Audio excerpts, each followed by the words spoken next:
What it is, what it do, it's the people champ, AO Money Meech, coming to you live real quick just to let you know that we be on News, Life, and Beyond podcast, turning up real quick, having a real conversation. Steve J and Adam May, bringing us the real talk, the real news, and beyond that. We're going to talk music. We're going to talk all the topics that need to be spoken on, whether it be world topics or just pop culture. These guys do it big. They got a real great platform. They got a real great show. We finna talk about some music because that's what I do. So let's get into that and, let's just see what it is, man. 60 seconds. We on the drop. You know what time it is. We finna kill it. We finna do it big. News, Life, and Beyond podcast. Turn up. You already know what it is. Holla at your boy. Meech out. All right. Welcome to another episode of News, Life, and Beyond. We got my man Meech in the house, so we're going to sit down and talk to him a little bit, find out about his life, his music, and whatever else we're going to end up talking about. So let's get it going. So, bro, where'd you grow up at? I grew up in North Connecticut most of my whole life. I say when I was about 4 to 6, I moved out to California. I lived in San Diego for a little bit. And then I ended up coming back to North Connecticut, and I've pretty much lived here ever since, probably till I was about 18. You have lived in the house of both parents? Nah, I don't know my dad. I wish I could know my dad, but unfortunately he passed. Oh, sorry to hear that, bro. I appreciate it, man. Thank you. Man, that sucks. You didn't have no kind of male figure in your life? Nah, I had plenty of uncles, and my godfathers was in my life. They was in my life heavy. They pushed me in a lot of ways. Unfortunately, I just got the crap end of the stick because they died when I was like 13. They passed away when I was young. And then my other uncle now, like, we talk, but we don't talk. It's just one of those things, you know what I mean? My uncle Shorty though, my uncle Shorty from like kind of through marriage, kind of not through marriage is weird. It's the semantics of it is weird, but he was in my life heavy. He died last year though, unfortunately, rest in peace. We definitely lost a good one, but he was a heavy influence in my life, and he definitely told me to get close to God first and foremost, get close to God, and I think that was a big shape of my life because without that foundation, I don't even know who I'd be right now, to be honest. Yeah. Did he influence your music career? He wanted me to do gospel music. Really? He wanted me to do gospel music. He didn't really like me doing too much of the cursing and stuff like that, which is fine. He understood it because before he gave his life to God, he lived a pretty wild life. I won't go into details. We don't bring up people who passed, but he lived a pretty good life.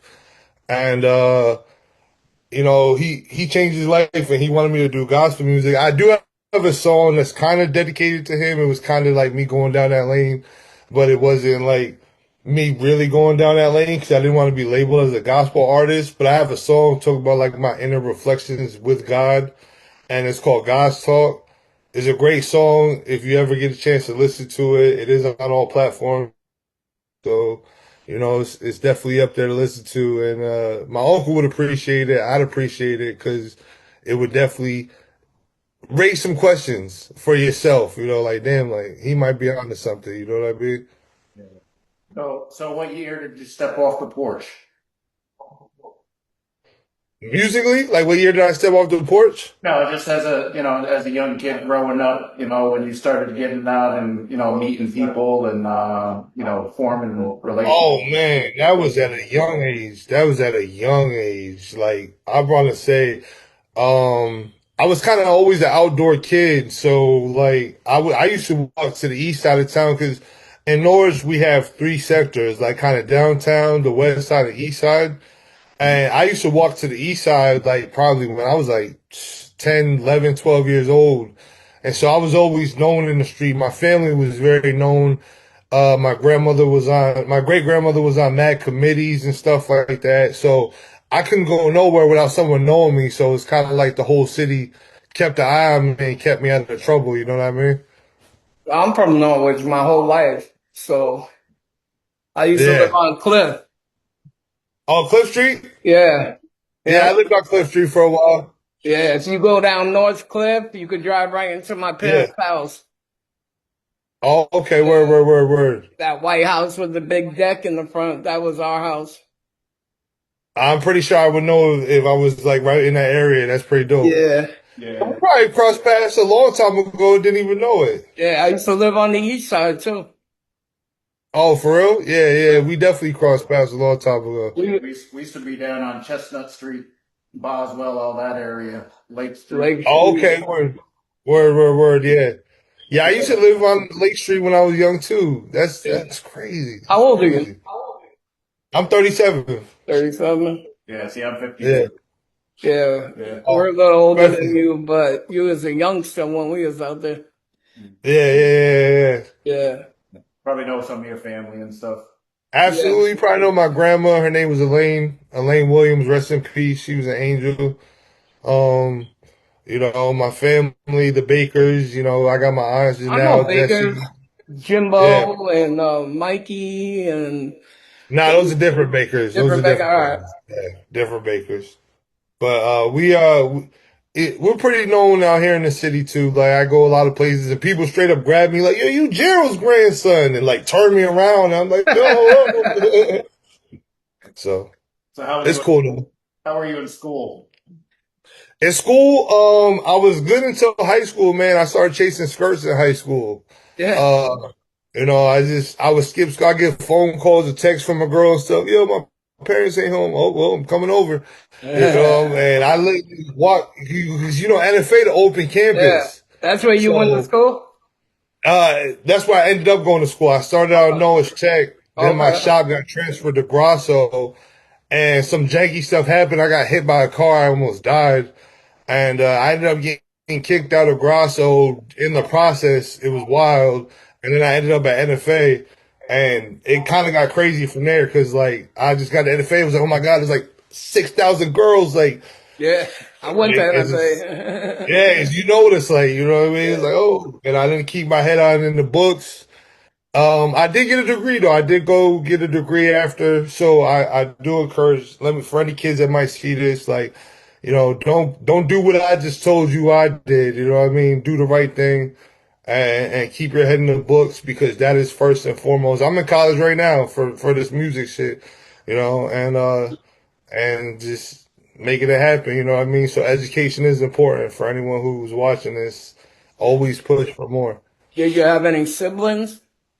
I have two brothers. I don't know if my dad had any children, but I have two brothers from my mother, and they're my best friends in the world. I got a brother who's turning 21 tomorrow, and then I got a 33-year-old brother who's a giant. He's like 6'10".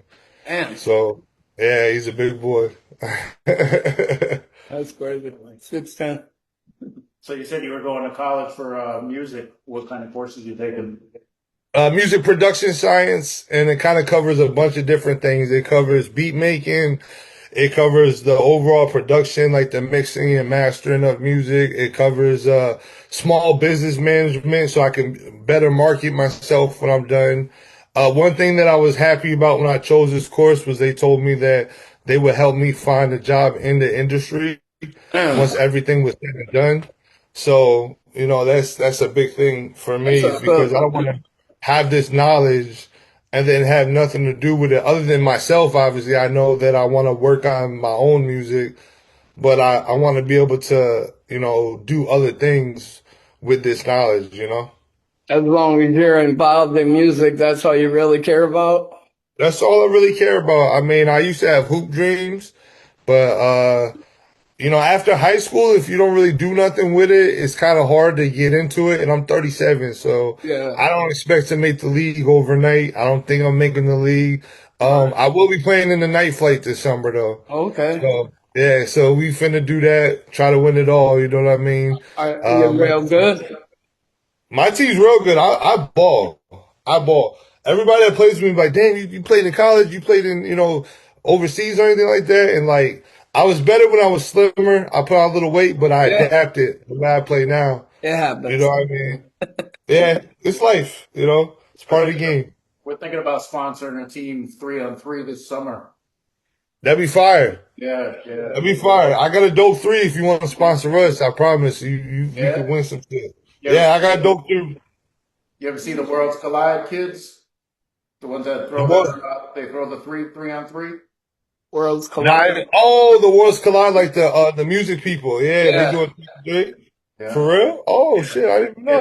That'd be dope. they asked us last year to sponsor a team, but they asked us like a couple weeks before it started, so we didn't have time to find anybody to play or anything, so we couldn't do it. Well, One of my sons is nice. He was number 2 in the state of Connecticut. oh, for real? Yeah, he played So against he Chris get busy Dunn. then. He played against Yeah, he Chris gets Dunn busy. in New London, yeah. He probably played against my brother then too, because my brother was like the man at NFA during his tenure. You Yeah, know what I mean? Like, he's a little younger than you. Probably like maybe 5 years, I think, or something like that. But he was nice. yeah, yeah. Yeah. No, he's So, in that. He's in my brother's age bracket. yeah, My middle brother. Yeah, they probably played against each other. They probably know each probably. other. Yeah. Yeah. So, how do your mom and your family feel about the love that you have for music and what you want to do with music? Well, honestly, I'll start with my grandma first. Rest in peace. She never told me this, but at first she wasn't too thrilled because I sucked. I was terrible. And but she saw me keep at it, keep at it, keep at it, keep at Yeah. it, and then progress. And then she saw a couple people start nodding their head, and a couple people start nodding their head, a couple more people start nodding their head, and then she saw me really like rock a venue. And then she was like, yo, like, I think you could do this, and I support it wholeheartedly. Um, my family used to be at every show.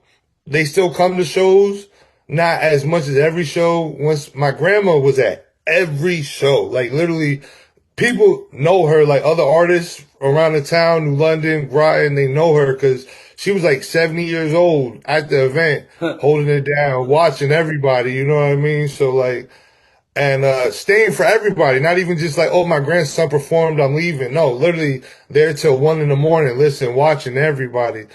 And that's important, you know what I mean? Yeah. Like we care about that. So for a 70-year-old woman to do that, you know, more people could do that. You know what I mean? That's all I'm saying. But that's just on the family spectrum. My aunts support hella, like hella. They repost, they share. If I do a show and they don't know about it and they're in the area, I get a phone call next day, motherfucker, you ain't tell me, and so like, you know, I definitely have the support there. For a while I got rocky. I didn't know what I was doing, and I think they seen it. But then they seen the resilience too, and they see how bad I really want this. And I think once I told them I was going to college for it, that was a real like nail in the coffin. Like, okay, he's really serious about this, and he's gonna get this by any way, shape, or form that he has to do it. Yeah. I see you was try to get me. Oh, I see you was at the party with your girl. How does she feel about you doing music? She's my number one fan. You know, like, you know, according to her, according to, you know, a lot of people, she's my biggest supporter. I know she's one of my biggest supporters, if not the biggest. You know, I won a trip to Cali last year, but it wasn't all expenses paid. And she helped me fund a lot of that trip. I'll keep it a bean. And if not almost all of it. And then, you know, just appreciate her for it because she trusts me in this journey. It's scary, man. Yeah. This journey is scary, and it's not for the faint of heart. And so for her to have that trust in me and to believe that I can accomplish this and really support me, that means a lot. Yeah, you're investing a lot of your time into it. You know, Yeah. so when you get the support from those people that are be around, like your grandmother and all that, how does that make you feel? Um, it makes me feel good, man. It makes me feel like what's the word I want to say? I can't think of that particular word, but it makes me feel acknowledged. It makes me feel like, okay, people see the effort, they see the hard work, they see what this takes, and they see that I continue to do it. I continue to grow. I continue to push myself. I continue to go further than just my backyard, and that's a big deal because without that support, without that belief system, then if I fold, we all fold.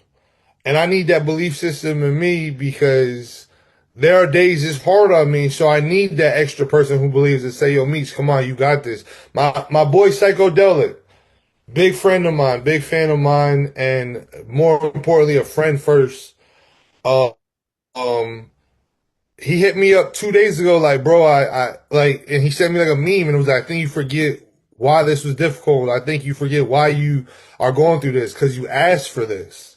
This is what you wanted. This is what it takes. Like, you asked for this.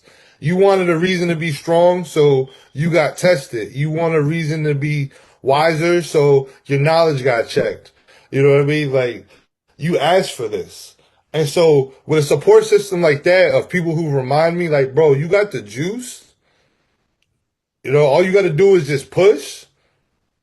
It means the world to me, because there's days where I'm hard on myself, where I'm like, damn, I don't know if I could do this. And then someone else would be like, nigga, you nice. Like, what are you doing? Like, you know what I mean? I'm like, right. And you are, man. Yeah, I think you're pretty nice too. Thank you, bro. Thank you. You crazy for this one.